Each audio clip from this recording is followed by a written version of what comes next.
and welcome to mini episode 37 of Real Life Ghost Stories. How you do? To kick things off this week, we need to thank our newest Patreon subscribers. We would like to thank Jennifer Orr, Jackie Fenatia, Emily Taub, April Gatlin, Shona, Stella Maddox, Kate Rust, Zane Doyle, Paula C, Mia Lindberg Jorgensen, Ptolemy Einhorn, Abigail Ferryman, Holly, Anna Foley, Jen Boyack, Lynn Sawyer, Ashley Rivers, Kate Sharpock, Rose Auerbach, Molly Dugan, Jennifer McAlpin, Caitlin Mitchka, Loki Larson, Mercedes Barrios, Alison Grace, Sharanya Ramesh. Thank you so much for being our Patreon subscribers. We appreciate you so much. We surely do. And before we kick off with our listeners' stories today, we had a couple of media things in the last couple of weeks that I haven't mentioned. We were number 13 in Podcast Magazine's top true crime and horror podcasts for October. Apparently that's a voting system, so thank you if you voted. We really appreciate it. Like, that's incredible. We were also featured on RTE. Unless you're Irish, you're not going to know what RTE is. Probably it's like the radio and television network of Ireland, the main one of their top 5 podcasts to listen to for October. And also we were featured in a blog. It was top 45 ghost stories podcasts. We were number 4. I was going to say we were number 45, but we were number 4. And that was from FeedSpot. And I'll leave the link to that in the show notes for this episode, because there's loads of podcasts in there. And everybody's always looking for spooky podcasts at this time of year. And I think we're among good company. So if you're looking for some new spooky podcasts, I'll leave the link in the description for this episode. So thank you if you voted for us. If you, told somebody about us, because, you know, these TV and media people find us eventually. So if you wrote about us, thanks. Yes, if you wrote about us, thank you. We're just really appreciative. Thank you so much. And our first story today. Please be about picnics. Please be about picnics. Please be about picnics. Story number 1 comes from Sam, and it's from February the 6th of this year. My story happened about 15 years ago in Sydney, Australia. When I used to think of haunted houses, my mind immediately used to go to old hospitals or orphanages or places shown in TV shows like Most Haunted, as Australia is still fairly young compared to places like Europe. I was wrong, and absolutely do not think that anymore. I was about 16 or 17 years old and finishing up my final year at school. My parents had separated a few years earlier, and my older sister and brother were getting older and wanted to move out of home, so my mother and I were looking to move into a smaller house for just the 2 of us. Due to us owning a small dog, it was harder for us to find a place to live. But as I had a friend who was a real estate agent, she tried to help us out. A friend of hers mentioned that they were just about to put their house up for lease, and we could move in almost straight away. They had no issues with the dog, and were happy for the dog to mainly stay inside. My mother and I decided to view the house before accepting, as the house was mid-renovation. The bathroom was newly renovated, and the kitchen looked like it was just about to be renovated. They had a fish tank in the lounge room with fish in it, and an unmade bed in the bedroom at the front of the house, which would end up being mine. The owner of the home quickly showed us around, and mentioned that when he was finished showing us the house, that he was going home, as he and his wife had moved back in with her family instead of living in the house. It looked as though they had just downed tools in the house and stopped working and moved out.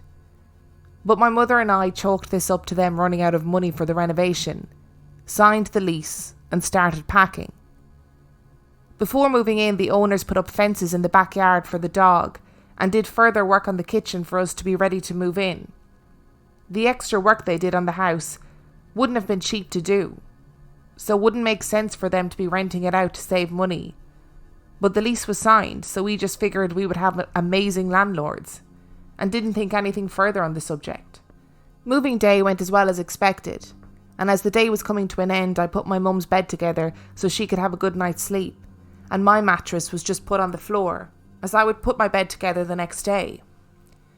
That night, I went to bed at the same time as my mum, and just as I was drifting off to sleep, I heard a loud bang, which sounded like a bag of nuts and bolts had landed with a thump on the floor in the lounge room, followed by someone in heavy boots pacing up and down the hallway.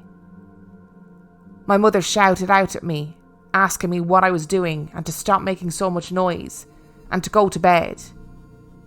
To which I shouted back out to her that I was in bed, and I thought she was walking back and forth in the hallway. After a few tense minutes, the noise and the footsteps didn't come back, so we agreed we must have just been tired and fell asleep. The next few days went by without any incident. However, even though we had moved in the middle of summer, I found that I never needed to use a fan in my bedroom. It was substantially colder than the rest of the house, and as soon as you walked out of my bedroom into the hallway, the house would warm up, until you opened the door of the lounge, and the aircon would greet you. One afternoon, about a week after we had moved, my dog woke up, ran to the window in the lounge room, and was blocked by a piece of wood, and started barking and jumping at the corner of the window. The corner was next to the front door, so assuming that someone was at the door or walking up the steps, I got up, opened the door, and there was nothing there. Every single day after that, my dog would bark at the window and jump up like an excitable puppy would do when you're patting your thighs, encouraging the dog to jump up and say hello. A few weeks after we moved in, my mother announced that my brother, who was meant to be moving in with my sister, had a change of plan and would be moving back in with us. Due to the lack of space, he arranged for a caravan to be parked on the grass outside of our house and would only come in for showers and laundry, or if Mum had made a special dinner. The day my brother moved in was the day things started physically happening in our house. My mum and I were sitting in the lounge watching TV when a picture of my brother as a child fell. The picture wasn't on the wall, but was using the stand from the photo frame, so it would stand on a slight backwards angle and not exactly upright. The picture didn't just slide down like the stand had given way, but had flipped over and landed picture side down, as if someone had knocked it over. As this was an old frame, it didn't have glass, but if it had, the glass would have broken from the force that the picture had fallen. The vacuum cleaner would often turn on and off at random times, which we always thought might just be old electrical wiring in the house. The kitchen cupboards would often be open, which we thought would come down to my mum or I not closing the door completely. However, this hasn't happened in any other house, nor in any house since leaving that one. One day when walking into the kitchen, I walked past the bathroom which my brother must have recently used, because he had left the toilet seat up. As I was passing the open door out of the corner of my eye, both the toilet seat and the lid, which was leaning back against the tank of the toilet, slammed down. My dog then started barking and jumping at the window, which freaked me out considerably. My brother came inside one night to use the shower just before going out with some of his friends. He informed his friends that he would be in the house and not the caravan, and to wait for him inside the house so my mum could say hello. While my brother was in the shower, his friend had arrived and we were talking when we heard my brother shouting from the bathroom. As we had the lounge door shut, it was muffled, but on my mum's request, I went into the hallway to find out what he was shouting about. I knocked on the door and asked what was going on, and he said to stop banging on the door. He was almost finished and he'd be out in a minute. Assuming he was saying my knocking was banging on the door, I didn't think anything of it and just went back to the lounge room. When he walked out, he was adamant that someone was banging, and he thought the hinges were about to come off the door, the banging was so loud. However, nobody else in the house heard the bangs. We only heard his shouting. After that, my mum had decided that she didn't feel comfortable sleeping in her bedroom, as she felt a lot of unease as soon as she stepped into the hallway, and decided to start sleeping on the couch in the lounge room. She would tell me each morning that she would see lights flashing and dark shadows in the hallway, but never felt like she was in any danger, just very uneasy. We had both agreed that you never felt at ease in the house, and even if you were alone, you always felt like someone was watching you. Later in the year, to celebrate my mum's birthday, we decided to take family photos in the lounge room of the house, as my mum often mentions that she never has nice photos of all of her kids together. I'd been given a brand new digital camera for my birthday a few months earlier and was planning on studying photography, so I arranged to take the pictures. When we went to look at the photos on the computer, there wasn't one image which was clear. When we looked at them and Googled it, all the photos had paranormal orbs in them. Some had more than others, but one which left us most unsettled was the one that was over my sister's face. We never gave those photos to Mum, and I've never had that show up on any photo since. One day, during winter school holidays, I was at home and my mum was at work. It was a nice day in winter, but I had all the windows closed, as well as the lounge door shut, just in case I saw anything in the hallway that my mum had seen every night. I was watching TV with my dog asleep on my lap. One second he was snoring away, and the next second, his head was up, his ears were straight up, and he was looking at the window. Assuming that he was just about to jump off my lap and bark and jump at the window like he normally does, I didn't think much of it. But my dog didn't move and continued to stare at the window. I looked over at the window and froze. The Venetian blinds of the window were folded down and had 3 strings on the right-hand side of the blinds. 2 different strings to open and close the blinds, and the other to fold them all up to have the whole window open. These 3 strings were swinging around in a large circle. There was no breeze outside. There was no draft in the house. However, these 3 strings swung around in a circle for around 3 minutes. Both my dog and I were frozen, just staring at this, when all of a sudden, the strings suddenly jolted to a stop. They didn't lose momentum and then suddenly stop. It was like someone had grabbed them and made them stop. I picked up the dog and my phone and ran to my room to call my mum. She told me to get out of the house. She was leaving work and not to go back inside until she was there. The whole time we lived in that house, we often told people that it was haunted, and people would never believe us. But they always agreed that something just never really felt right in the house. A friend of my sister's came around one day and mentioned that she felt a spirit of a lady in the house, and that it didn't mean us any harm. We all sort of laughed it off, and didn't really think she had any credibility behind the statement. It became a bit of a joke. I went on a ghost tour for a friend's birthday. That was a bit of a flop, and my friends agreed and said that we would have saved a lot of money if we had just gone to my house. When the time came to renew our lease, my mum and I decided that we couldn't live in the house anymore. The 12 months of living there, we never talked to our neighbours, and I had finished school so could contribute financially, which meant that we could move into something larger, so there wasn't really anything keeping us there. The day we moved, our next door neighbour came out of the house and spoke with my mum for the first time since she had moved in. They chatted for around 20 minutes, and then my mum came into the house and told me what they had talked about. Before the couple who bought the house moved in, the house had belonged to a little old lady. She was well known in the neighbourhood, as she would spend her days in the lounge room, sitting in the corner of the window looking out onto the street. The same corner and window that my dog would bark at every day. Due to her age, she had died in the house. She passed away in her sleep. The room that she died in was the room that I was sleeping in. That was always the coldest room in the house. After she died, the young couple bought the house with the intention of renovating it and moving in. However, as the man worked out of state a lot, the young woman found herself in the house alone. The neighbour mentioned that one night, not long after they had moved in, the young woman started frantically knocking on their door, insisting that someone was in the house and her partner was not in town. The neighbour went over to the house to search it, but found the house completely empty.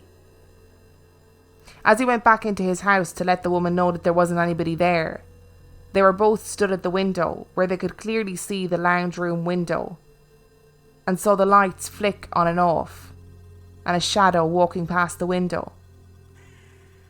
The next door neighbour agreed to let her stay the night, and she refused to go back into the house, resulting in her and her partner moving back in with her parents and no longer living in the renovated house. The neighbour agreed that the house was haunted, and didn't want to talk to us, for fear that we would mention things that were happening, as he didn't want anything making its way over to his house. As soon as we moved out of the house, nothing further happened to us. The dog stopped barking and jumping up at nothing, lights and shadows stopped showing up, and both my mum and I felt at ease again, and truly felt like nobody was watching us anymore. My friend, who was the real estate agent, mentioned that the couple ended up selling that house, and the few times since leaving when I've driven past it, it looks like new people have moved in. Nothing else has happened to me since moving, but I will never forget the year that I lived in that house, and the truly spooky things that we saw. I'm not surprised. That sounds very, very terrifying. Do you want to know my favourite bit of that whole story? The dog. Well, I love a good dog, yeah, that's very true. But the fact that the old lady ghost was so annoyed at her brother leaving the toilet seat up. Yeah. I can imagine her being like, "You filthy bastard," and then slamming the toilet seat down. I feel that. You feel that energy. I'm here for it. You feel that energy. Yeah. There's lots of creepy poltergeist activity going on here, really, isn't there? And the boots in the hallway. I didn't like the boots in the hallway. No. Boots in the hallway was interesting. It doesn't scream little old woman to me. No, it doesn't. Unless she was a little old woman who liked a pair of Doc Martens, in which case... Yeah, I was going to say, your boots are fairly stompy. Yes, they are, that's true. But you are fairly stompy. How dare you? Look, listen, I'm a very loud person. There's nothing petite or elegant or graceful about me. It's just the way I am. It's very true to form for haunted houses, isn't it? Like, it seems to have... There doesn't seem to have been a problem until they started renovating. That does seem to be quite a thing. Remember the story we did about the house in Galway? Yep. Like, nothing happened to them until the house was renovated. But then I guess if you're a ghost and you don't realise you're a ghost, and then you can't see the other people, but then your house starts changing, you'd probably start kicking off a little bit as well. I'd be stomping around too. Yeah. I'd be well annoyed. Stomping around more than you normally do. Oh, this is very passive aggressive. I don't know what's happening here, but have you got? Do we need to have a conversation? I'm sorry. Am I stressing you out with my stomping? You don't really stomp around. Those boots are heavy though. The Doc Martens are heavy, so I see what you're saying about the old lady. If she had some proper boots on, she could be doing the boot stomping. To be honest, this old lady is my kind of ghost. I'm feeling her energy. I know mustn't be very nice to live in a situation where an old lady ghost is like turning lights on and off, and your dog's barking at her, and she's leaving cupboards open or slamming them. But I'm feeling her energy. As always, don't you? If it's a kid or a dog or an animal of some description acting strangely, it's a ghost. It's definitely a ghost. Almost 100%. I also like the thing about the photos, where the whole batch was not very good. And particularly the bit where the orb was over her sister's face. It says, reminded me of like Back to the Future, where the photo's like fading. Yeah, I've never seen Back to the Future, so can't relate. Oh. What did I tell you recently that I hadn't seen either? It was something else that was really obvious, and you were quite upset about the fact that I haven't seen it. I think it's most classic films that I go to, oh yeah, it's like that, and you're like, I haven't seen it. The other side of that is that I probably have seen it, I just wasn't paying attention. Yeah, I think that's probably the case. That's the other thing, because sometimes I look back at like film reviews that we've done or whatever, and I think, I've never seen that film, but I must have. I must have at some point. It's the endless sinister debate, isn't it? Where we've watched it at least twice and you claim you still haven't seen it. I haven't seen it. And our second story today comes all the way from Singapore. Ooh. So this story comes from Cheryl and was also sent in on the 6th of February. Are you ready? Never ready. My country is a cosmopolitan melting pot of different cultures, with influences from the indigenous Malays who first lived here, the Chinese and Indian immigrants who moved there subsequently when the island was under British colonial rule, as well as our regional neighbours in Southeast Asia.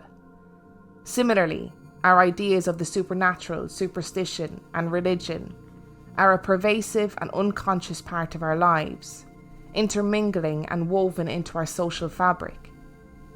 We do our best to ensure that all religious and cultural practices are respected.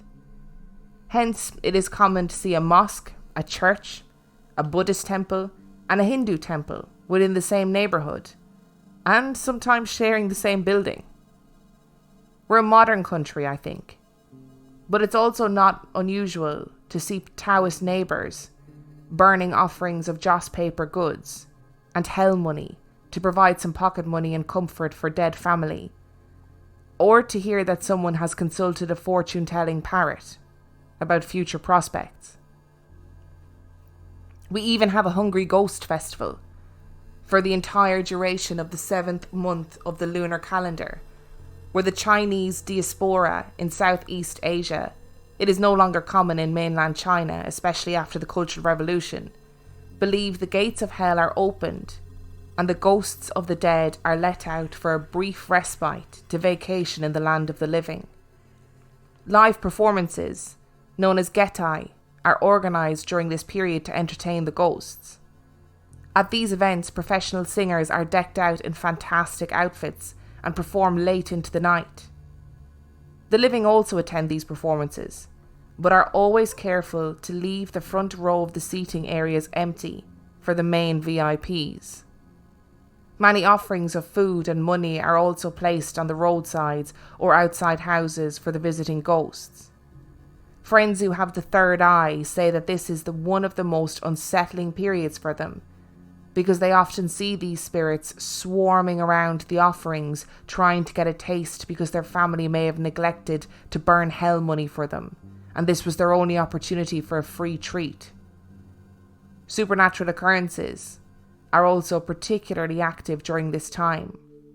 The telling of ghost stories are also a casual pastime and a fun activity to do during school camps.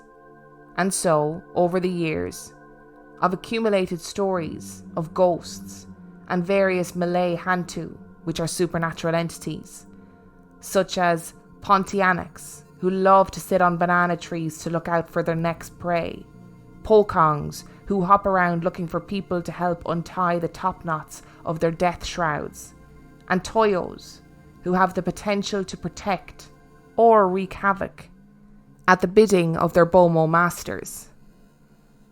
I've had some strange experiences myself, but the most disconcerting stories to me are those told by my little brother and his experiences while he was overseas in Taiwan. My brother is one of the most unflappable and least superstitious people that I know, so when he does open up to tell me his stories on the rare occasion, I do feel the extra chill. The first story happened when he was doing his national service in the Singapore Armed Forces. In Singapore, it is mandatory for boys who are between the ages of 18 or 19 to serve in the military for 2 years, and he was assigned to be a weapons specialist in one of the toughest battalions, the Commandos. He had been sent to Taiwan on a very arduous joint military exercise where he and his unit were dropped in one of the country's dense mountain jungles and had to find their way out alive. My brother and his unit spent 3 days enduring sweltering heat in the day and near hypothermic nights as the cold mountainous air, devoid of the sun's warmth, chilled their sweat-soaked uniforms that refused to dry. My brother recalled hearing strange voices whispering all around in the middle of the night while he was on guard duty, even though his unit had been all silent in exhausted sleep. As they trekked in the day, one of the paths that had been marked as straight and true previously disappeared and became a steep ravine when they retraced their steps. The markers they had placed to prove that they had traversed the area would be spotted on the other side of the ravine that was impossible for them to cross. But most chilling of all was the experience of one of his unit's scouts. The scout had been walking ahead of the main unit, clearing a safe path for them, when he came across a single wooden clog shoe resting against a tall tree. The scout thought it was weird, as the mountainous jungle was not accessible by civilians for this particular exercise. But he had seen many strange things before in the course of his scouting over the years, and he moved on.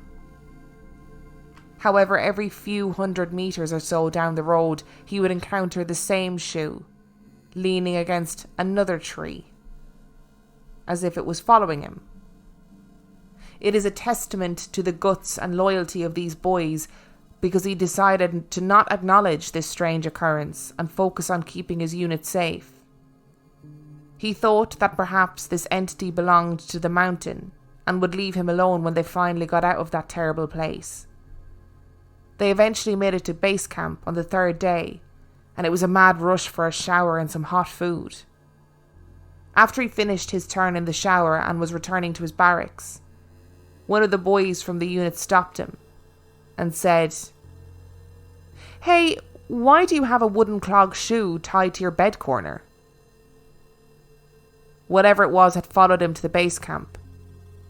My brother saw him quietly untie the shoe and dispose of it, and he later sought help from a local shaman to dispel the spirit. It never bothered the scout again. The second story happened while we were on vacation in Taiwan 2 years ago. We had joined a tour group that was bringing us around one of the more rural parts of the country. One night, my brother dreamt of a group of children holding his hand, asking him for something. He then woke up to a very heavy, paralysing weight pressing down on him, and he struggled to move or breathe. He wanted to dismiss this as sleep paralysis, and fought to relax and get his body to unlock. But then he heard a child's laughter, and felt a malevolent presence beside his bed. "Come and play with us," he heard a child's voice say beside his ear. My brother felt an overwhelming sense of dread that if he said yes, things would not end very well for him. So he struggled to open his mouth, and he whispered, "I'm sorry, I'm so tired. I can't play with you right now." The presence seemed to press down further on him in anger, but my brother remained firm. Then slowly the presence eased up and dissipated. He got up, went to the toilet and went back to sleep, stoic as ever. The next day we noticed that he looked a little sleep deprived, and after some pressing he told us the story like it was no big deal. We're Christians, so we prayed for him. Fortunately, we were set to move to a new hotel the next night, and he never had a repeat experience. I have to admit that many of the traditions that I mentioned earlier, such as Getai and Parrot Fortune Teller, are dying and becoming a thing that only those of older generations follow. The skepticism of science and logic pervade our culture today, and I often question whether the strange experiences I've had or hear about are actually due to the supernatural. But when I see the flickers of discomfort showing through my stoic brother's face, when he tells me his stories on those rare occasions, I can't help but feel a little grateful that we've got older generations keeping these traditions alive. Just in case. That is a fantastically well-written piece of writing. That is really, just explained it really well. But how terrifying. You know how we always talk about simplistic horror being the most terrifying? Yeah. How terrifying is that clog? That clog can fuck right off. A solitary clog. No, I just can't. And the fear of that scout, seeing it over and over again, and the wherewithal to go, I'm just going to ignore it. We're just going to deal with this. I can't even imagine that feeling of somebody going, "Why have you got a clog tied to the end of your bed?" I'd be like, "Fuck that clog." My heart sunk and I wasn't even there. I tell you what, I'd take that clog and I'd boot it into the middle of the ravine. But again, it's just that stoicism, isn't it? Like all the way through with the scout, just dealing with it. The brother, not really that bothered by the fact that he's being haunted by child ghosts, the worst kind of ghosts. We all know that the worst kind of ghosts. Very true. Oh, I am shook by that clog story. I can't deal with it, and it's so simple. So nothing happens, No. really. Only a clog is seen over and over again. And it's not even and the clog was covered in blood. No, It's just a clog. No. But if you're in the middle of a forest oh no, on a military exercise and you see a clog over and over again, I'd be fucking. I mean, it'd be myself. terrifying enough if every 200 meters you came past a different clog at the foot of a tree. Yeah, it would be. Yeah. But the same clog, and then to think you dealt with it, and then it rocks up at your barracks. Oh my gosh, I couldn't even deal with that. That's horrendous, isn't it? The Hungry Ghost Festival is really interesting. As a festival, I think I know. I think I've read a bit about this, but I'm not going to say anything because I don't feel comfortable enough in whether I'm thinking of that or something else. Insensitive. But the other thing that was quite terrifying, wasn't even this part of the story, was talking about that friend with the third eye seeing the spirits swarming around the gifts. Yeah, because their family hadn't thought to have gifts for them after they died. Yeah. And I have to, I'm a big lover of old traditions, you know. I love them, and I think we should keep them alive. I think they're important. And you know what? I agree. If they're keeping us safe and we don't know about it, I'm all for it. And they, Hell Money is features in one of the games I played with 31 Games, Terrible Paper Dolls. You have to burn. I don't think it's the Chinese. I think it might be the Japanese equivalent of it, but you burn money for the dead, so they've got something on the other side. It's like a paper gold leaf thing. I'm quite fascinated by death culture in other countries. Because I didn't realise that our Irish people's death culture was kind of that different to a lot of English people's death culture. And then if you have there's lots of different cultures where people, you know, dig up their dead for years after they die once a year to celebrate with their bodies. How wild is that? I mean, you're getting me taxidermied when I die, aren't you? Absolutely, 100%. 100%. Yeah. You don't have any choice in that. I'm getting you taxidermied. And if you enjoyed this week's episode, you can find everything that you need to know about us on reallifeghoststoriespodcast.com. You can send your own story to reallifeghoststoriespodcast@gmail.com. We're finally getting to a point where the stories are starting to slow down, so we might be able to catch up on ourselves. That is not an invitation for everybody to frantically send in as many stories as they can, but we might start getting on top of ourselves now. But of course, if you have got a story, please do send it in. Oh yes, absolutely. Please do send it in. You can find the link to our Patreon on our website. And if you can't be bothered, it's patreon.com/reallifeghoststories, where for $2 a month you get access to lots of different episodes of 50p Movie Club, which is a podcast that I used to do with Will and I now do with Dave, where we get a movie from the 50p movie section in CEX, we watch it and it's normally quite bad and we talk about it. And for $5 a month, you get access to the complete back catalogue of Tiny Tales, which is an extra weekly episode where we talk about spooky occurrences, cryptids, we do some Bigfoot erotica. I mean, doing Bigfoot erotica is probably not what I meant to say. We both got a psychic reading as well, which we recorded and played on there. So if you want to hear all that stuff, you can do so for $5 a month. And on that note, we shall see you next week. Bye.